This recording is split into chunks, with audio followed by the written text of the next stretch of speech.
Usa ka hollow block maker nga namunal og 2x2 nga kahoy ang patay human kini gibaslan og dunggab sa iyang nabunalan sa General Santos City. Suspect misurrender sa kapulisan. Ani ang report ni Efren Mamak. Tungod sa grabing samad dinunggaban, patay na diyang nadala sa ospital ang 39 anyos nga lalaki sa Purok Paglangan, Barangay Apopong, General Santos City pasado alas 8 sa gabi adlawng Sabado. Matud sa kapulisan nga ang biktima nga hollow block maker ang misulong sa gitrabahuan sa 25 anyos nga lalaki nga usasab ka hollow block maker.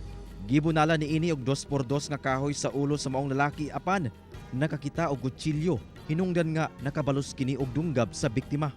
Actually, ang ato ang kutsilyo na pasalawa sa biktima no pagdala sa ospital. Singon siya wala na daw niya gibunot para ang doktor na daw magtanggal sa kutsilyo.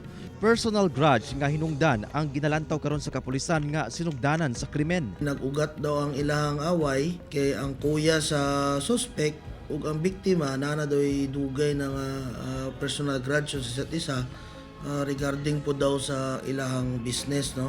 Kasong homicide ang posibleng atubangon sa suspect kinsa misurrendera sa kapulisan pinaagi sa tabang sa barangay. Gisuwayan kini sa GMA Regional TV1 Mindanao nga makuhaan og pahayag apan nagdumili kini. Ginasuwayan pasab nga makuhaan og pahayag ang kabanay sa biktima. Kauban si Gary Balantay ug Bong Vicencio, Efren Mamak, 1 Mindanao.